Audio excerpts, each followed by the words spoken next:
Okay, Ethan. I know we need a new big hit here at Warner Brothers, a new big buddy movie. Buddy movies are in now. Yeah. So I have a few ideas here I want to throw at you. What you got? You're the CEO here. Kevin Hart and The Rock as funny cops. That's too basic. You're probably right. Danny DeVito and Daniel Day-Lewis as Double Dannies. It's an Oscar shoo-in, dude. Double Dannies. Come on. We can't afford DeVito. No. You're right. He's a goddamn legend. Yeah. Michael Vick documentary, right? Documentary on Michael Vick. Okay, alright. Except the dog is played by the dog from Air Bud. I'll never work with that damn dog ever again. Mel Gibson and Woody Allen. Probably not. I think so. Jerry Seinfeld and George Costanza expose an undercover prostitution ring in Seoul, South Korea. That's too contemporary for modern audiences. No. You're right. People can't handle it. No. Samuel L. Jackson and Ryan Reynolds. Eh? Nah. Nah. Nah.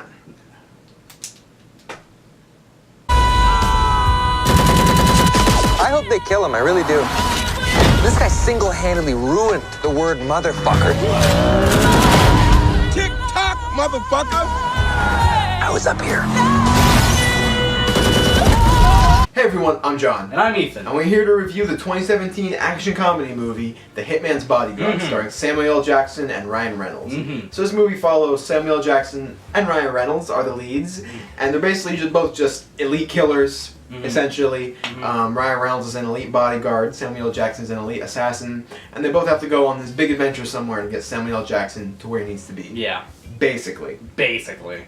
And Ethan, going into this movie, what were you expecting? Well, it was definitely under my radar. Hitman's Bodyguard was not at the top of my list of things I needed to go see. Yeah, I wasn't super excited for this one. I was wise of the cast and the leads. I knew that they were very funny people. I knew that they were possible of making great action movies and great comedy movies, so putting them together makes a very smart decision on paper. That looks well on paper. In reality, it was okay. John, what did you think going into it? Same thing. I mean, I didn't have really high expectations, but I was hoping it'd be fun. I love Ryan Reynolds and Samuel L. Jackson. I wasn't sure how they'd work together. So I was just going in hoping for a good time, and overall I think it just got a decent, fun kind of action flick. Right. This movie basically delivers on everything at the minimum level. Yeah. So it gave you all the minimum comedy you needed, all the minimum action you needed to a decent enough level that it delivered. Essentially. So, first off, Ryan Reynolds and Samuel L. Jackson themselves are the leads of this movie, and they work well together, I think. Right. I think there's a decent enough chemistry there that they work together. It's okay. They do a job well enough. I mean, they're not anything great or amazing. They're not the next great duo. They don't have any amazing chemistry, but they work well together. They're entertaining enough.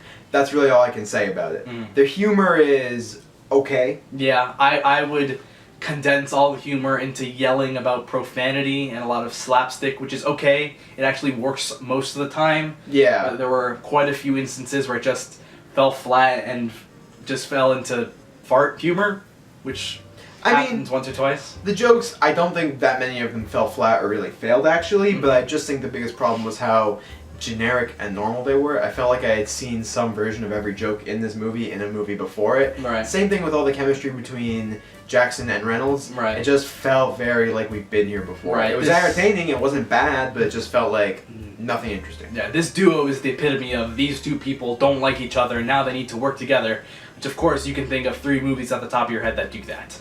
And the action in this movie, that's a big focus. And I would say that's probably the highlight. There's a lot of really cool stunts in this movie, a lot of really cool chase scenes, gunfights, that type of thing. Pretty good fights, I would say. Not too bad. Pretty good.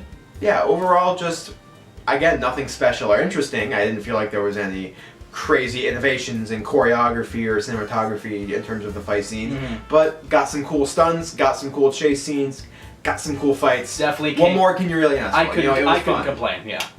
Now, I think both of our biggest problems really with this movie is that there's a lot of sub-elements, like subplot lines, sub-characters that kind of just bog the movie down. Like the main ones being Ryan Reynolds and Samuel Jackson's 2 love interests. Yeah, the love interests don't really add much to the movie and take up a lot of screen time. In fact, they bog it down. Yeah, they spend a lot of time talking about their love interests and how they factor into the story and everything, and that's fine, but didn't really find myself caring that much about it, and I didn't really find it making the story much more impactful, so it mostly just felt like it was bogging the movie down with dead time. Yeah, Selma Hayek and Elodie Young, both perfectly fine actresses. No, yeah, they did fine, but the characters were just completely one-dimensional and didn't really give anything to the story except to just be there. Yeah, just not very funny, actually, now that I think about it. When one of them had their jokes, not very funny.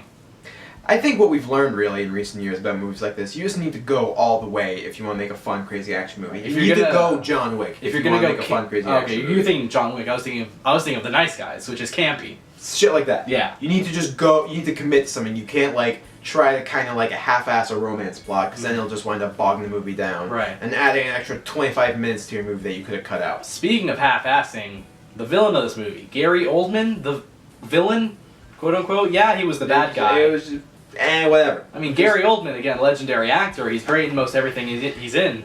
Just didn't do much this movie. Just had nothing to.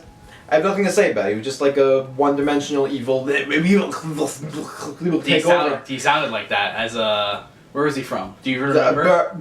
Belarus. He was like the king of Belarus. The king of Belarus. He was the president. It was yeah. Just lame.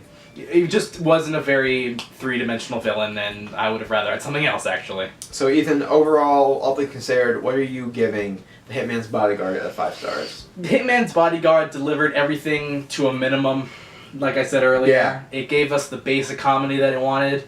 Gave us some pretty okay action, now that I think about it. Some comedy did fall flat, in my personal opinion. I thought most of it was okay.